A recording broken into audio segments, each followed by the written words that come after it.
Telugu YouTube ఛానల్లో మీ వ్యాపార ప్రకటనల కోసం 9154949554 కి కాల్ చేయండి. ఎన్నికల సమయంలో ప్రకటించిన హామీ మేరకు మహిళలకు ఉచిత బస్సు ప్రయాణం పథకం అమలుకు ముహూర్తం ఫిక్స్ చేసింది ఏపీ గవర్నమెంట్. ఈ మేరకు ఏపీ మంత్రి అనగాని సత్యప్రసాద్ ట్వీట్ చేశారు. ఈ పథకం అమలుకు సంబంధించి క్లారిటీ ఇచ్చారు. ప్రజాప్రభుత్వంలో మరో సంక్షేమ నిర్ణయం అంటూ ఉచిత బస్సు ప్రయాణానికి సంబంధించిన వివరాల్ని వెల్లడించారు.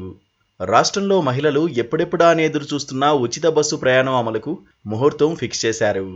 ఆగస్టు 15 నుంచి ఏపీలోని మహిళలందరికీ ఉచిత బస్సు ప్రయాణం పథకాన్ని ప్రారంభిస్తున్నట్లు మంత్రి అనగాని సత్యప్రసాద్ ట్వీట్ చేశారు. ప్రజాప్రభుత్వంలో మరో సంక్షేమ నిర్ణయం, ఆగస్టు 15 నుంచి మహిళలకు ఉచిత బస్సు ప్రయాణం అంటూ ట్వీట్ చేశారు. తెలంగాణ, కర్ణాటక రాష్ట్రాల్లో ఇప్పటికే ఉచిత బస్సు ప్రయాణం అమల్లో ఉంది. ఏపీకి చెందిన అధికారులు ఈ రెండు రాష్ట్రాలకు వెళ్లి అక్కడ పథకం అమలవుతున్న తీరును పరిశీలించారు. ప్రధానంగా జీరో టికెట్ విధానంపై రెండు రాష్ట్రాల్లో అధ్యయనం చేశారు అధికారులు.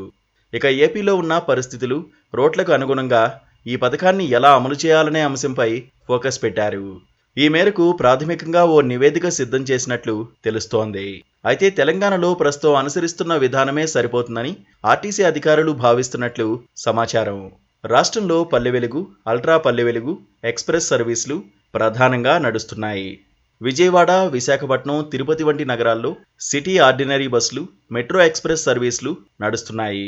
అలాగే ఈ ఉచిత ప్రయాణం కొత్త జిల్లాల పరిధిలోపే పరిమితుంటుందా, ఉమ్మడి జిల్లాల పరిధిలో అనుమతిస్తారా అనే అంశాన్ని ఇంకా నిర్ణయించాల్సి ఉంది.